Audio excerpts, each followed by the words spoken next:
نحمدہ ونصلی علی رسولہ الکریم اما بعد اعوذ باللہ من الشیطان الرجیم بسم اللہ الرحمن الرحیم ربی اشرح لی صدری ویسر لی امری واحلل عقدۃ من لسانی یفقہوا قولی۔ السلام علیکم ورحمۃ اللہ وبرکاتہ۔ کیسے ہیں آپ سب؟ انشاءاللہ خیر وافیت سے ہوں گے۔ اللہ تعالیٰ آپ سب کو اپنے حفظ و امان میں رکھے، آمین ثم آمین۔ 12واں پارہ سورۃ ہود، آیت نمبر 40 to 49، لفظی ترجمہ۔ حتیٰ یہاں تک کہ اذا جب آ گیا امرنا ہمارا حکم، افارت تنور اور جوش مارنے لگا تنور، قلنا ہم نے کہا احمل سوار کر لیں، فیہا اس میں من کل زوجینی ہر ایک جوڑا، اثنین دو یعنی نر اور مادہ، و اہلکا اور اپنے گھر والے، الا مگر من سبقا کہ وہ جن سے پہلے ہو چکا علیہ جن پر قول بات، ومن اور جو آمنا ایمان لایا، وما اور نہیں آمنا ایمان لائے معاہو ان کے ساتھ، الا مگر قلیل بہت ہی تھوڑے۔ وقالا فرمایا ارکبوا کہ تم سوار ہو جاؤ، فیہا اس میں، بسم اللہ اللہ کے نام سے، مجریہا کہ اس کا چلنا، ومرساہا اور اس کا ٹھہرنا، انا بے شک ربی میرا رب، اللہ غفور الرحیم البتہ بخشنے والا نہایت مہربان ہے بے شک۔ وہی اور وہ تجری چلنے لگی بہم ان کو لے کر، فی موجن لہروں میں، کل جبال جیسے کہ پہاڑ، ونادا اور پکارا نوح علیہ السلام نے ابنہ اپنے بیٹے کو، وکان اور وہ تھا، فی معزلین ایک کنارے پر، یا بنیا اے میرے بیٹے، ارکب سوار ہو جا، معنا ہمارے ساتھ، ولا اور نہ تکن تو ہو مع الکافرین کافروں کے ساتھ۔ قالا اس نے کہا سآوی جلد میں جا بیٹھوں گا، الی جبل کسی پہاڑ کی طرف، یاسمونی تو وہ مجھے بچا لے گا، من الماء پانی سے۔ قالا تو انہوں نے کہا لا عاصم نہیں کوئی بچانے والا، اليوم آج، من الامر اللہ اللہ کے حکم سے، الا مگر من رحمہ کہ جس پر وہ رحم فرمائے، وحالا اور حائل ہو گئی بینہما ان دونوں کے درمیان، یعنی حضرت نوح علیہ السلام اور ان کے بیٹے کے درمیان، موجو موج، وکانا پس وہ ہو گیا، من المغرقین ڈوبنے والوں میں۔ وکیلا حکم دیا گیا، یا ارضو اے زمین، ابلائی کہ نگل جا ماء کا اپنا پانی، و یا سماء اور اے آسمان، اقلائی کہ تھم جا، وغیض الماء اور خشک ہو گیا پانی، وقضی الامر اور تمام ہو گیا کام، واستوت اور جا ٹھہری، علی جودل کوہ جودی پر یعنی کشتی، وقیلا اور کہا گیا بودن دوری ہے، لعنت ہے، للقوم الظالمین ظالم قوم پر۔ ونادى اور پکارا نوح علیہ السلام نے، ربہ اے میرے پروردگار، فقالا کہا ربی اے میرے پروردگار، انا بے شک ابنائی میرا بیٹا، من اہلی میرے گھر والوں میں سے ہے، وانا اور بے شک وعدہ کا تیرا وعدہ حق سچا ہے، وانت اور تو احکم الحاکمین بہترین حاکم ہے سب حاکموں سے بے شک۔ قالا فرمایا اللہ تعالیٰ نے، یا نوح اے نوح، انہ بے شک وہ، لیسا نہیں ہے، من اہلی کا تیرے گھر والوں میں، انہ بے شک وہ، عمل افعال کرتا تھا، غیر الصالحہ کہ جو ناشائستہ تھے، فلا پس نہ تسألنی سوال کر مجھ سے، ما لیسا ایسی بات کہ نہیں ہے، لکا تجھ کو، بھی علم کوئی اس کا علم، انی بے شک میں، اعظکا نصیحت کرتا ہوں تجھے، ان یہ کہ تکونا کہ تو ہو جائے، من الجاہلین نادانوں میں سے۔ قالا فرمایا ربی اے میرے پروردگار، انی بے شک میں، اعوذ بکا تیری پناہ چاہتا ہوں، ان یہ کہ اسألہ کہ میں تجھ سے سوال کروں، ما لیسا ایسی بات کا کہ نہیں ہے، لی میرے لیے، بھی علم اس کا کوئی علم، ولا الا اور اگر تغفر لی اگر تو نے نہ بخشا مجھے، وترحمنی اور نہ رحم کیا مجھ پر، اکون تو میں ہو جاؤں گا، من الخاسرین نقصان اٹھانے والوں میں سے۔ قیلا فرمایا گیا، یا نوح اے نوح، اہبط اتر جاؤ، بسلام سلامتی کے ساتھ، منا ہماری طرف سے، وبرکاتہ اور برکتوں کے ساتھ، علیکا تجھ پر، وعلی امم اور جماعتوں پر، ممن وہ جو کہ معاکا تیرے ساتھ ہیں، وامم اور کچھ اور جماعتیں، سنمتعہم ہم جلد ان کو فائدہ پہنچائیں گے، ثم پھر یمسہم پہنچے گا انہیں، منا ہماری طرف سے، عذاب علیم دردناک عذاب۔ تلکا یہ، من انباء غیبی خبریں ہیں غیب کی، نوحیہا ہم وحی کرتے ہیں اسے، الیکا آپ کی طرف، ما کنتا آپ نہیں تھے، تعلمھا اس کو جانتے، انتا تم، ولا اور نہ ہی، قومک آپ کی قوم، من قبلی سے پہلے، ھذا فاصبر پس صبر کیجئے، انا بے شک، عاقبتہ انجام للمتقین پرہیزگاروں ہی کے لیے ہے۔ بے شک فرمایا یہاں تک کہ جب ہمارا حکم آ گیا اور تنور ابل پڑا تو ہم نے کہا اس میں ہر چیز میں سے 2 قسمیں یعنی نر اور مادہ دونوں کو اور اپنے گھر والوں کو سوار کر لیں، سوائے اس کے کہ جس پر پہلے بات ہو چکی، اور ان کو بھی کہ جو ایمان لے آئے، اور ان کے ہمراہ تھوڑے سے لوگوں کے سوا کوئی ایمان نہیں لایا۔ جب قوم نوح کی ہلاکت کا وقت آ گیا اور پانی پوری شدت کے ساتھ ابلنے لگا تو اللہ تعالیٰ نے نوح علیہ السلام کو حکم دیا کہ زمین پر پائے جانے والے تمام جانوروں اور پرندوں کے جوڑے کشتی میں رکھ لیں اور دیگر مسلمانوں کے ساتھ اپنے صرف ان رشتہ داروں کو سوار کر لیں جو ان پر ایمان لائے ہیں۔ اس خوفناک طوفان کا نقشہ کھینچتے ہوئے دوسری جگہ اللہ تعالیٰ نے ارشاد فرمایا سورۃ قمر میں، تو ہم نے آسمان کے دروازے کھول دیے ایسے پانی کے ساتھ کہ جو زور سے برسنے والا تھا، اور زمین کو چشموں کے ساتھ پھاڑ دیا تو تمام پانی مل کر ایک ہو گیا اس کام کے لیے جو طے ہو چکا تھا، اور ہم نے اسے تختوں اور میخوں والی کشتی پر سوار کر دیا کہ جو ہماری آنکھوں کے سامنے چل رہی تھی، اس شخص کے بدلے کی خاطر جس کا انکار کیا گیا تھا۔ استغفر اللہ۔ حضرت نوح علیہ السلام نے اپنی قوم کو 950 سال تبلیغ فرمائی، 950 سال تبلیغ کی، جس کے نتیجے میں تقریباً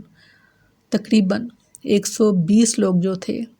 وہ ایمان لائے تھے، اور ان 120 لوگوں میں نہ تو حضرت نوح علیہ السلام کی بیوی شامل تھیں اور نہ ہی ان کا بیٹا۔ استغفر اللہ۔ تو ہر طرح سے انہوں نے تبلیغ کی۔ قرآن ہی میں ہم آیتیں پڑھیں گے انشاءاللہ آگے چل کر۔ انہوں نے کہا کہ اللہ تعالیٰ میں نے اپنی قوم کو اکیلے بھی بلایا، ان کو میں نے اکٹھے بھی بلایا، میں نے ان کو رات کو بھی تبلیغ کی، میں نے دن میں بھی تبلیغ کی، مگر انہوں نے بات نہیں میری سنی، میری نصیحت قبول نہیں کی۔ تو پھر جب ان کی پورا انہوں نے اپنا جو تھا کام کر لیا تبلیغ کا، تو پھر کہا اللہ تعالیٰ اس دنیا پر کسی بھی کافر کو باقی نہ چھوڑ، کیونکہ یہ نہیں جنیں گے مگر کافر ہی۔ تو اللہ تعالیٰ کا عذاب آ گیا، اور عذاب ایسا آیا جیسے ہم نے ابھی اسی آیت میں پڑھا سورۃ قمر کی، کہ اللہ تعالیٰ نے فرمایا کہ ہم نے آسمان کے دروازے کھول دیے ایسے پانی کے ساتھ کہ جو زور سے برسنے والا تھا، اور زمین کو چشموں کے ساتھ پھاڑ دیا۔ اور اس کی ابتدا کب ہوئی تھی، کیسے ہوئی؟ وہ یہ کہ اللہ تعالیٰ نے حضرت نوح علیہ السلام کو بتا دیا کہ جب ایک تنور میں سے پانی نکلنا شروع ہو جائے تو آپ اپنے ساتھ ایمان والوں کو اور ہر طرح کے چرند پرند جانور کا ایک جوڑا لے کر کشتی پر سوار ہو جائیں۔ تو حضرت نوح علیہ السلام کو باب ثانی بھی کہا جاتا ہے، یعنی حضرت آدم علیہ السلام کے بعد حضرت نوح علیہ السلام دوسرے باپ ان کو اس لیے کہا گیا کہ دنیا دوبارہ سے آباد کی گئی ان تقریباً 120 لوگوں کے ساتھ، اور ہر جانور کا ایک جوڑا ان سے دوبارہ سے دنیا کی ابتدا کی گئی، اس لیے انہیں باب ثانی بھی کہا جاتا ہے۔ فرمایا انہوں نے کہا کہ اس میں سوار ہو جاؤ، اللہ تعالیٰ نے فرمایا کہ اس میں سوار ہو جاؤ، یعنی اس کشتی پر اللہ کے نام کے ساتھ، اس کا چلنا اور اس کا ٹھہرنا، بے شک میرا رب یقیناً بےحد بخشنے والا نہایت رحم والا ہے۔ نوح علیہ السلام نے جب طوفان کو امڑتے دیکھا تو اپنے مسلمان ساتھیوں سے کہا کہ کشتی میں سوار ہو جاؤ، یہ اللہ کے نام کے ساتھ چلے گی اور اس کے نام سے ہی اس کی مرضی کے مطابق رکے گی، بے شک میرا رب مغفرت کرنے والا اور رحم کرنے والا ہے،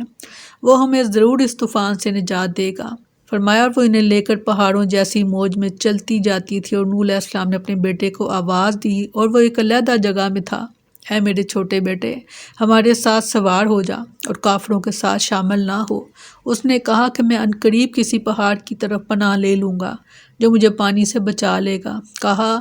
آج اللہ کے فیصلے سے کوئی بچانے والا نہیں مگر جس پر وہ رحم کرے، اور دونوں کے درمیان موج حائل ہو گئی تو وہ غرق کیے گئے لوگوں میں سے ہو گیا۔ جب نوح علیہ السلام اور ان کے مسلمان ساتھی بسم اللہ کہہ کر سوار ہو گئے تو کشتی پہاڑوں کی مانند اونچی موجوں کے درمیان چلنے لگی۔ اس وقت نوح علیہ السلام نے اپنے بیٹے کو پکارا کہ جو کافر ہونے کی وجہ سے کشتی میں سوار نہیں ہوا تھا کہ اے میرے بیٹے ابھی بھی موقع ہے، ہمارے دین میں داخل ہو جا، ہمارے ساتھ کشتی میں سوار ہو جاؤ اور کافروں کا ساتھ چھوڑ دو۔ اس نے جواب دیا میں کسی پہاڑ پر جا کر پناہ لے لوں گا اور ڈوبنے سے بچ جاؤں گا۔ تو نوح علیہ السلام نے کہا کہ آج اللہ کے عذاب سے صرف وہی بچ سکے گا کہ جس پر اللہ اپنا رحم اور کرم فرمائے گا، اور اس کا رحم آج صرف مومنوں کے ساتھ خاص ہے۔ باپ بیٹے کے درمیان اس گفتگو کے بعد ایک بڑی ہیبت ناک موج اٹھی جس نے خام کو اپنی لپیٹ میں لے لیا اور وہ ڈوب کر ہلاک ہو گیا۔ فرمایا اور کہا گیا کہ اے زمین تو اپنا پانی نگل لے، اور اے آسمان تو تھم جا، اور پانی نیچے اتار دیا گیا اور اس کام کو تمام کر دیا گیا، اور وہ جو جودی پہاڑ پر جا ٹھہری کشتی، اور کہا گیا کہ ظالم لوگوں کے لیے دوری ہے۔ نوح علیہ السلام اور ان پر ایمان لانے والوں کے علاوہ جب تمام اہل زمین ڈوب گئے اور کوئی کافر زندہ نہ رہا تو اللہ تعالیٰ نے زمین کو حکم دیا کہ جو پانی اوپر ابل آیا تھا اسے اپنے اندر جذب کر لے، اور آسمان کو حکم دیا کہ بارش برسانا روک دے، چنانچہ پانی خشک ہو گیا اور اللہ کا فیصلہ پورا ہو گیا۔ جس کو بچانا چاہا بچا لیا اور جسے ہلاک کرنا چاہا ہلاک کر دیا۔ جب پانی کم ہونے لگا اور پہاڑوں کی چوٹیاں ظاہر ہونے لگی تو کشتی جودی پہاڑ پر جا کر ٹھہر گئی جو موصل شہر کے قریب واقع ہے، اور اللہ کی جانب سے اعلان ہو گیا کہ اب ظالموں سے زمین پاک ہو گئی۔ فرمایا نوح علیہ السلام نے اپنے رب کو پکارا، پس کہا اے میرے بیٹے، اور نوح علیہ السلام نے اپنے رب کو پکارا، پس کہا کہ اے میرے رب، بے شک میرا بیٹا میرے گھر والوں سے ہے، اور بے شک تیرا وعدہ سچا ہے، اور تو سب فیصلہ کرنے والوں سے بہتر فیصلہ کرنے والا ہے۔ فرمایا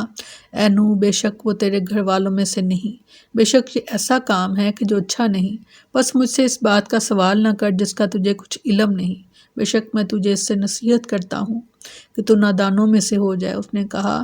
اے میرے رب، بے شک میں تجھ سے پناہ مانگتا ہوں کہ تجھ سے اس بات کا سوال کروں کہ جس کا مجھے کچھ علم نہیں، اور اگر تو نے مجھے نہ بخشا اور مجھ پر رحم نہ کیا تو میں خسارہ پانے والوں میں سے ہو جاؤں گا۔ نوح علیہ السلام نے شفقت پدری سے متاثر ہو کر اپنے رب سے دعا کی اور کہا اے میرے رب، میرا بیٹا میرے گھر والوں میں سے ہے اور تیرا وعدہ برحق ہے۔ تو نے کہا تھا کہ اپنے گھر والوں کو بھی کشتی میں سوار کر لو تاکہ سب طوفان سے بچ جائیں، تو آج تو اسے توفیق دے دے کہ ایمان لے آئے اور ہمارے ساتھ کشتی میں سوار ہو جائے۔ اللہ تعالیٰ نے پھر نوح علیہ السلام کو اپنا حتمی فیصلہ بتا دیا کہ اے نوح، وہ ایمان نہیں لائے گا اس لیے کہ وہ آپ کے گھر والوں میں سے نہیں ہیں۔ آپ کے گھر والے تو دین اور شریعت کے پابند اور اہل اصلاح ہیں، اور وہ صالح نہیں، اس لیے وہ طوفان سے نہیں بچے گا۔ اس کے بعد اللہ تعالیٰ نے نوح علیہ السلام کو تنبیہ کی کہ جس مقصد کے لیے پورے طور پر صائب ہونے کا آپ کو علم نہ ہو اس کا اللہ سے سوال نہ کیجیے، اس لیے کہ ایسا کرنا نادانوں کا شیوا ہے۔ جب نوح علیہ السلام کو اس بات کا علم ہو گیا کہ اللہ سے ان کا سوال شریعت کے مطابق نہیں تھا اور یہ محض ان کا وہم تھا کہ ممکن ہے کہ ہاں مسلمان بن کر کشتی میں سوار ہو جائے، تو اپنی غلطی کا اعتراف کیا اور اللہ سے مغفرت اور رحمت طلب کی۔ فرمایا کہا گیا اے نوح، اتر جا ہماری طرف سے عظیم سلامتی اور بہت سی برکتوں کے ساتھ تجھ پر اور ان جماعتوں پر کہ جو ان لوگوں سے ہوں گی جو تیرے ساتھ ہیں، اور کئی جماعتیں ہیں جنہیں ہم عنقریب ساز و سامان دیں گے، پھر انہیں ہماری طرف سے دردناک عذاب پہنچے گا۔ جب کشتی جودی پہاڑ پر ٹھہر گئی تو اللہ تعالیٰ نے نوح علیہ السلام سے کہا اب آپ سلامتی کے ساتھ کشتی سے زمین پر اتر جائیے، آپ پر اور آپ کے ساتھیوں پر مسلمانوں پر اللہ کی رحمتوں اور برکتوں کا سایہ رہے گا، البتہ ان میں سے کچھ کی نسلوں میں ایسے لوگ پیدا ہوں گے جو آگے چل کر کفر کی راہ اختیار کر لیں گے اور ان کا منتہا مقصود دنیا کا عیش و آرام ہو جائے گا، تو ہم انہیں اس سے فائدہ اٹھانے کا موقع دیں گے لیکن انجام کار انہیں دردناک عذاب سے دوچار کر دیں گے۔ فرمایا یہ غیب کی خبروں میں سے ہیں جنہیں ہم آپ کی طرف وحی کرتے ہیں، اس سے پہلے نہ تو آپ انہیں جانتے تھے اور نہ ہی آپ کی قوم، بس صبر کیجئے، بے شک اچھا انجام متقی لوگوں کے لیے ہے۔ اس آیت کریمہ سے نبی کریم صلی اللہ علیہ وسلم کی رسالت کی تصدیق ہوتی ہے۔ اللہ تعالیٰ نے آپ کو مخاطب کر کے فرمایا کہ نوح علیہ السلام اور ان کی قوم کے واقعات کی خبر آپ کو اور آپ کی قوم کو بالکل نہیں تھی، یہ ساری تفصیلات آپ کو بذریعہ وحی معلوم ہوئی ہیں، اور یہ اس بات کی دلیل ہے کہ آپ اللہ کے نبی اور رسول تھے۔ اس کے بعد اللہ نے نبی کریم صلی اللہ علیہ وسلم کو نصیحت کی کہ دعوت و تبلیغ کی راہ میں آپ کو جو تکلیف پہنچے اس پر نوح علیہ السلام کی طرح صبر کیجیے اور اس یقین کے ساتھ اپنی ذمہ داری ادا کیجیے کہ دنیا میں فتح و کامرانی اور آخرت میں نعمت ابدی ہم اپنے انہی بندوں کو دیں گے جو تقوی کی راہ اختیار کریں گے۔ اللہ تعالیٰ ہمیں ان میں شامل فرمائے، آمین۔ السلام علیکم ورحمۃ اللہ وبرکاتہ۔